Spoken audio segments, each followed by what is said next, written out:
About 14 months ago, I put my name to a report identifying 5 Australian property markets with median house prices below $650,000 that I believed had strong potential for capital growth. And today I want to do something I think more people in the property industry should be doing. I want to go back and actually look at the result, because it's so easy to put out a hotspot report, tell everyone you think property prices are going to grow, and then 12 months later quietly move on to the next 5 suburbs. But then what happens? Did the data translate into capital growth? Did I get them right? Did I get any wrong? And perhaps more importantly, what can we learn from what happened in these 5 markets? The 5 locations I identified in June 2025 were Camillo in Western Australia, Durack in Northern Territory, Andergrove in Mackay, Queensland, Lismore in New South Wales, and Shepparton in Victoria. There were some pretty specific reasons why I selected them. I wasn't trying to predict which suburb would grow the most simply by looking at the historical capital growth. The original report considered things like population growth, employment, infrastructure,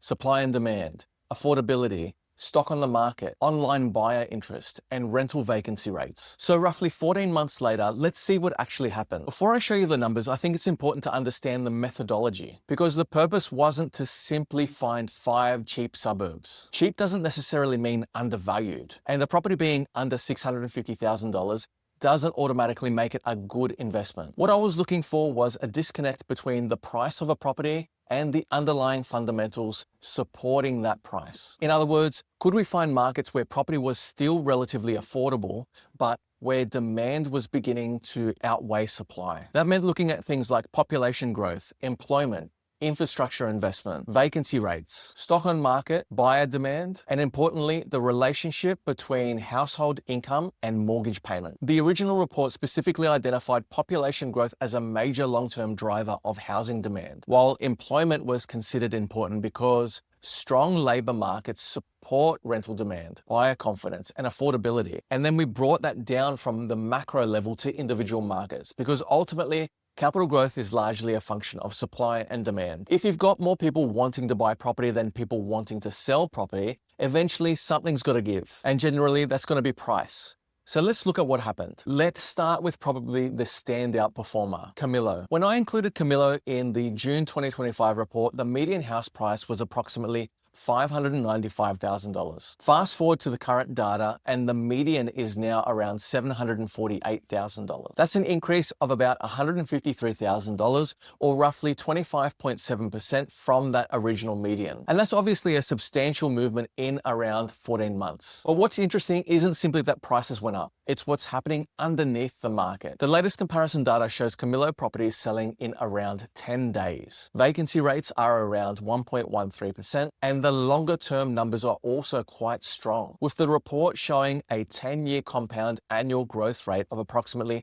10.76%. Now, there's another important point here. Rental yields have compressed to around 4.38%, and that's something that you'll notice across several of these markets. It doesn't necessarily mean that rents are falling. In fact, the comparison charts show rents increasing. What's happened is that property prices have increased faster than rents, which mathematically compresses the rental yield. And this is exactly why I don't like looking at rental yield by itself. A suburb with an enormous rental yield isn't automatically a better investment. You need to understand what's causing the yield. Sometimes it's strong rents, sometimes it's simply very cheap property, and sometimes those properties are cheap for a reason. Camillo is a really good example of what can happen when affordability and constrained supply meets strong demand. The second market is Andergrove in Mackay. At the time of the original report, the median was around $567,000. The latest comparison report has that median at approximately $690,000. That's roughly $123,000 of movement, or about 21.7% capital growth. And this is actually a market I'm particularly interested in because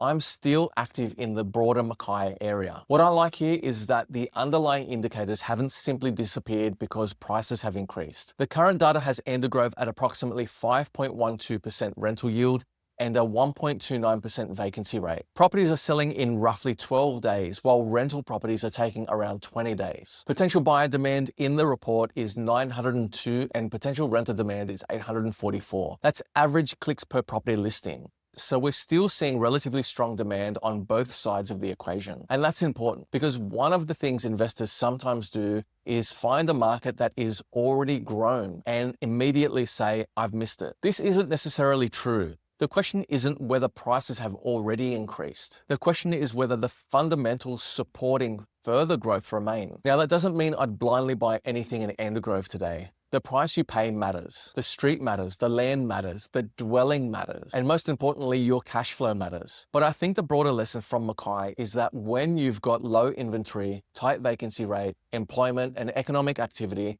supporting a market, those conditions can persist longer than people expect. Next is Durack in Palmerston, Northern Territory. The original median was approximately $579,500. Today, we're looking at around $685,000 according to the current comparison data. That's approximately $105,500 in capital growth, or around 18.2%. And Durack is an interesting one because its profile is very different to Camillo. Its long-term capital growth number is actually the weakest of these five. The current report has its 10-year capital growth rate at only 3.61%. But look at the income side. Median rental prices are approximately $750 per week, giving it the highest current rental yield of the five markets at 5.69%. Vacancy rates are also only 0.88%. I think that's a fantastic illustration of why markets need to be assessed differently. If I'd simply ranked these suburbs by their previous 10 years of capital growth, Durack probably wouldn't have made the list. But we're not investing in the previous 10 years.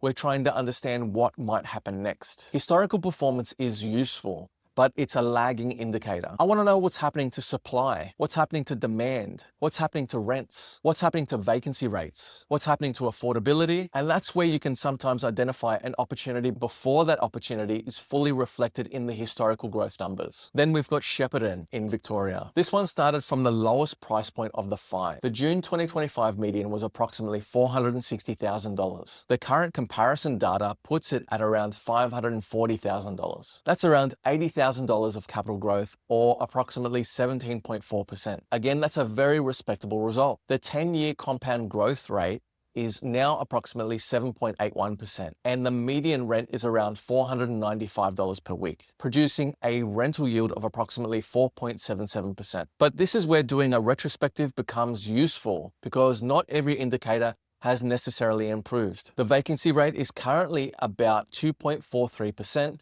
which is the highest of these five markets. Sale days on market are also around 35 days versus just 10 in Camillo and 12 in Andergrove. So if I were assessing Shepparton again today, those are things I'd be watching. It doesn't suddenly make Shepparton a bad market. Far from it, actually. Potential buyer demand is actually the highest of all five locations in this data set at 1,555. And potential renter demand is also very high at 1,511 clicks per property listing. But it tells us the market isn't identical to where it was when the original recommendation was made. And that's exactly the point. Markets change. The data changes. Your assessment should change with it. You don't fall in love with a postcode because you recommended it 12 months ago. You reassess it. Finally, we've got Lismore. Lismore had a median house price of approximately $510,000 when I produced the original report 12 months ago. Today, it's approximately $559,000 in the latest comparison data. So we're talking about an increase of around $49,000, or roughly 9.6%. That's clearly the weakest performance of these five over the period. But I wouldn't necessarily call 9 or 10% capital growth in roughly 14 months a poor result. And there are still some interesting fundamentals here. The current vacancy rate is just 0.54%, the lowest of all five locations. The median rent is approximately $575 per week, giving a rental yield of 5.35%. And this actually goes back to what the original report identified. In June 2025, Lismore had a vacancy rate of approximately 0.57%. Stock on market was 1.61%, and the online listing visits slightly above the New South Wales average. The report also forecast approximately 15% population growth across the relevant LGA between the 2021 and 2031 census periods. So the rental scarcity thesis certainly hasn't disappeared, but there is another number I'd pay attention to, and that's sale days on market. Sale days on market are now around 48 days. That's by far the longest of these five markets. So again, mixed indicators. Extremely tight rental vacancy, reasonable yield, positive price growth, but a slower sales market. And that's exactly why property research requires more than finding one green number on a spreadsheet. If we simply measure these five locations from June 2025 median price against the current comparison figures, every single one increased. Camillo increased by about 25.7%, Andergrove by 21.7%, Durack by 18.2%, Shepparton by 17.4%, and Lismore by 9.6%. Now, I want to put a massive caveat around those numbers. Those are movements in suburb median prices.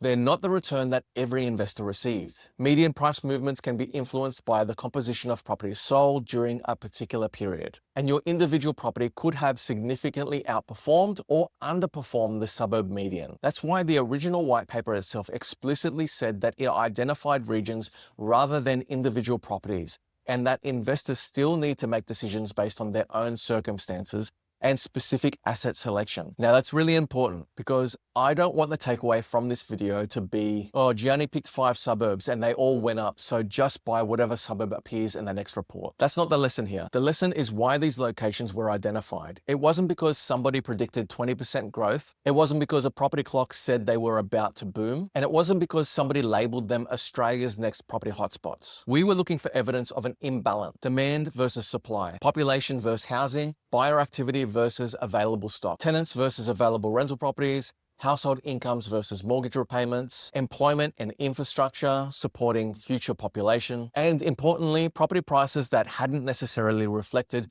all of those fundamentals yet. That's what I mean when I talk about undervalued markets, not just a cheap market. A market where, in my assessment, the underlying fundamentals appear stronger than the price would suggest. And 14 months later, we can see that some of those imbalances translated into substantial price growth. But now the job starts again. Camillo at $748,000 is a different proposition to Camillo at $595,000. Andergrove at $690,000 is different to Andergrove at $567,000. Durack at $685,000 is different to Durack at $579,500. The question today isn't, did these suburbs grow? We know they did. The question should be, at today's price, does the opportunity still exist? And that's the question I'll continue asking every time I assess a property market, because ultimately we're not trying to predict the future with perfect accuracy. Nobody can, and they're lying if they do. We're trying to use the information available today to put the probabilities in our favor. Look at the leading indicators, understand supply, understand demand, understand population growth, understand employment growth, understand affordability, understand the rental market, and then only after you've selected the market, identify the right property within that market. Because you can still buy the wrong property in a great suburb, and you can still overpay in a growing market. That's where careful property selection and due diligence comes into play. So 14 months after publishing the original 5 growth locations under $650,000 report, I'm pretty happy with how these 5 markets have performed. But I'm even more interested in what the data is telling us today. Because investing isn't about celebrating what happened yesterday. It's about working where the opportunities might be tomorrow. Thanks again for watching. If you found this retrospective useful, give the video a like and subscribe to the channel. And if you'd like me to do another video identifying 5 new capital growth locations, let me know in the comments. Otherwise, I'll see you in the next video. Thanks again for watching.